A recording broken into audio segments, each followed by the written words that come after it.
Last time on the MCU DCEU What If, the super metal vibranium is gifted upon the Earth. Ego, a powerful celestial, awakens, later on intermingling with a member of the primordial population of Krypton. This led to the birth of the original Doomsday, which would finally be killed by the forces of Krypton after a prolonged and costly war against the creature. With the newfound knowledge of alien life, Krypton begins its great expansion, as well as inciting their strict grasp over the future of their own genetics.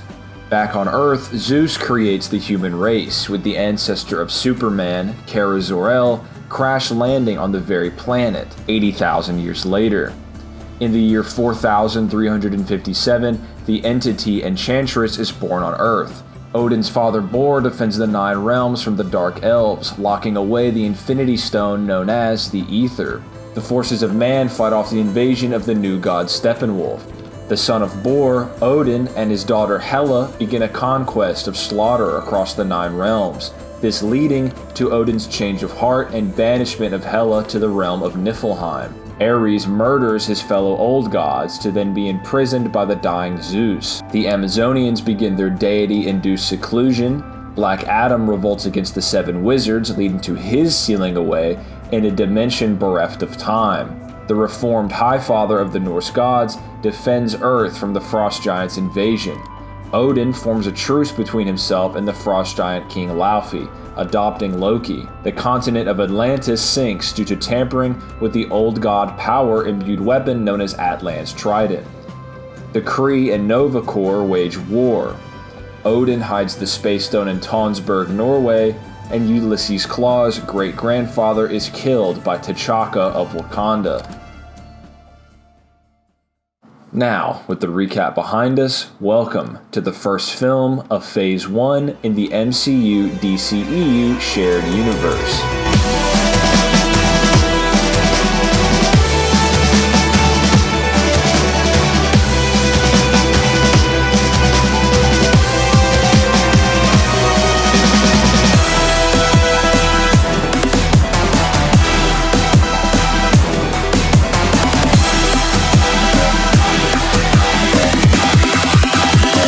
Jarvis, drop my needle.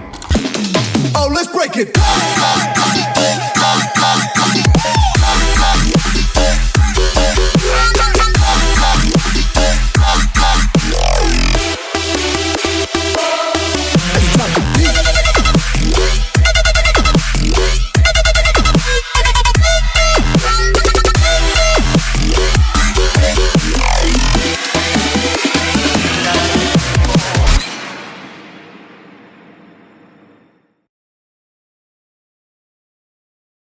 Ares, through the form of Red Skull, influences the German army to pursue a global conflict hitherto undreamt of, in the hopes of restoring his power to the level seen in the Age of the Old Gods. Meanwhile, in New York City, Steve Rogers and Bucky Barnes attend the Stark Expo, featuring an appearance by lifetime colleague of Howard Stark and fellow mogul Thomas Wayne. Steve Rogers, among the festivities, slips off to a recruiting office driven by an unshakable sense of duty and patriotism. He is almost immediately recruited by Abraham Erskine for a project designed to increase the human form to its utmost potential. While conflict grows across the world, Rogers showcases his unparalleled sense of virtue, showing that, despite his physical handicaps, his spirit makes him the unquestionable choice for Project Rebirth. Among the lab coats, Steve would see familiar faces. Prominent agent Peggy Carter, for which Rogers was undoubtedly smitten with, and famous millionaire inventors Howard Stark and Thomas Wayne. The two's pairing of mechanical engineering and medical expertise would make them a natural pair to pursue a goal as ambitious as this. After some apparent peril, the project was a huge success, transforming the humble Private Rogers into the icon of Captain America. Meanwhile, a world and an era away, the island of Themyscira still stands untouched, since even Zeus's enchantment over the island long ago. On this island, Princess Diana, having trained for her whole life, finds a deep craving for dutiful battle, feeling her skills are wasted in relative solitude. Her mother Hippolyta finds her anxieties about Diana compounded by her unshakable worry that the god of war may have shown his hand at once again seizing the world in eternal conflict. Much unto Diana, Steve himself finds his talents wasted. Rather than serving his country on the front lines, he serves it at center stage, acting as a mere tool for the American propaganda machine. Having gotten word of his lifetime friend Bucky Barnes' capture, he sneaks past enemy lines, frees Sergeant Barnes, as well as the famed Howling Commandos. Having found himself a unit and earned the respect needed to command it, Captain America would begin his proper crusade against Ares tyranny. During one of their operations, the captain and his compatriot would find themselves flying solo over the Mediterranean Sea, committed to a dogfight against the forces of Hydra. Tragically, it would appear that Bucky's aircraft would be shot down and lost into the expanse of the ocean. In the duress, it would appear that the star-spangled man with a plan would meet the same fate, until, almost as if commanded by destiny, he would crash onto the beaches of the hidden island of which Princess Diana calls home. Pulling from both the wreckage of his fighter jet as well as his newfound despair at the loss of a brother, Captain Rogers would soon find himself battling the stormtroopers of Hydra on the sandy shores of an unfamiliar island. Making quick work of the goons, Steve finds himself the last man standing on the receiving ends of the Amazonian Defense Force, very cautious of the first man to set foot on their beloved home, much less one so spangly as the captain. Engaging in combat with the female warriors, Captain America finds barely a match, until, lost in excitement of finally seeing a worthy foe, the Daughter of Destiny begins her scrap with the first Avenger. Blows traded seem all, if not even, both in force as well as dexterity. The battle appears at an impasse until Diana resorts to equipment that she has known all her life, magical bracers said to have been given to her by the very gods of old. Using the vast amount of kinetic energy stored over the lengthy hand-to-hand battle, Diana would create a large shockwave, sending the captain both flying and into unconsciousness. As Rogers would awaken, he would see himself surrounded by the exclusively female warrior populace of Themyscira. Feeling a slight warmth around his midsection, he would see the would-be interrogator, Queen Hippolyta. The captain's expression, obviously inquiring as to the nature of what seems to be a glowing rope, Diana would respond, out of respect for the first warrior to ever present a challenge to her skill set. The lasso of Hestia compels you to reveal the truth. Hippolyta, frustrated with her daughter's recklessness, asked the captain, "What is your mission?" The captain would respond, Captain America. Growing already impatient, Hippolyta would ask again, this time enforcing the lasso to compel Steve. "What is your mission?" Captain America. With a face full of confusion, Hippolyta relents, allowing Steve to continue. Rogers would inform the tribe of his exploits across the globe. He'd impart to them tales of the Axis tyranny, as well as his being there being due to a dogfight against these forces, causing him the life of an invaluable comrade. They'd ask what Hydra is. Based on Steve's description, Hippolyta would immediately recognize the workings of Ares. They would force Steve into indefinite imprisonment on the island until matters could be properly solved. Later that night, Diana would acquire the most potent weapons on the island, the lasso of Hestia, the God-Killer sword, and a shield made of Amazonian steel. She would sneak to the prison cell where the captain was being held. She would express to the captain her sorrow at his tale of Bucky's death, as well as telling Rogers that she wished to fight alongside him against the forces of tyranny, saying that if most men were like Steve Rogers, maybe her mother was wrong all these years. She would pause for his response.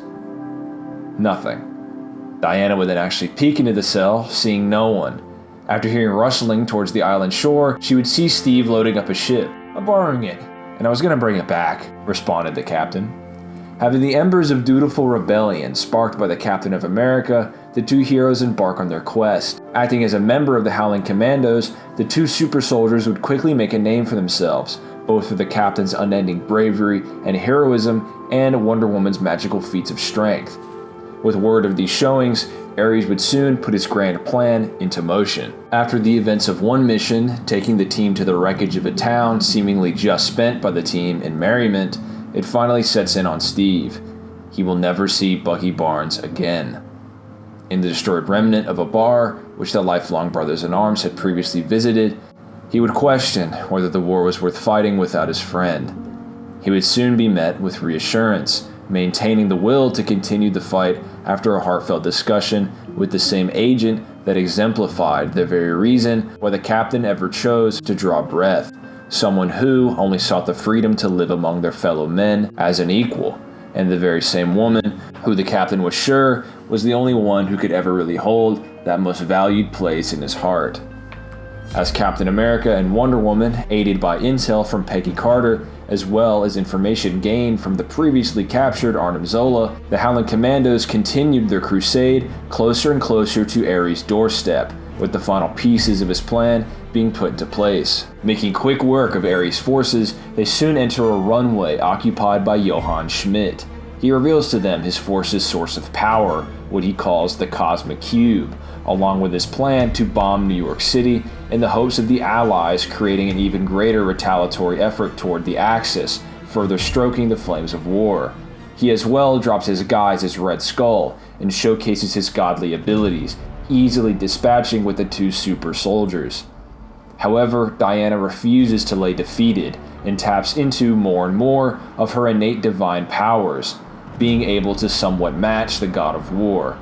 Captain America takes the opportunity to board Ares' ship just before taking off. He would reason with Agent Carter that the only course of action would be to sacrifice himself by manually crashing the warship into the Arctic waters below. After a solemn acceptance of the captain's decision from Peggy and an understanding of the great loss received by Diana, she would unlock the last reserves of her latent power, finally awakening as a god herself, and destroying the god of war in both body and soul. With her greatest companion and friend presumed dead, Diana Prince would go into hiding, swearing to never again interfere with the conflict that exists in all men's hearts.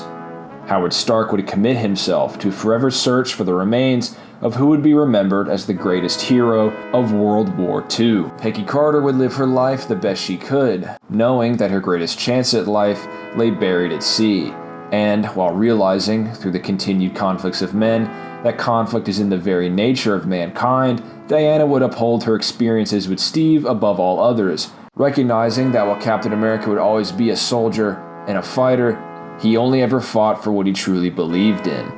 Future generations would look towards the great beacons of hope and freedom embodied by the two greatest warriors of history. Nonetheless so, their shrine enacted in the Smithsonian History Museum, bearing a photograph of the Howling Commandos, recognizing Captain America and Wonder Woman as the first Avengers.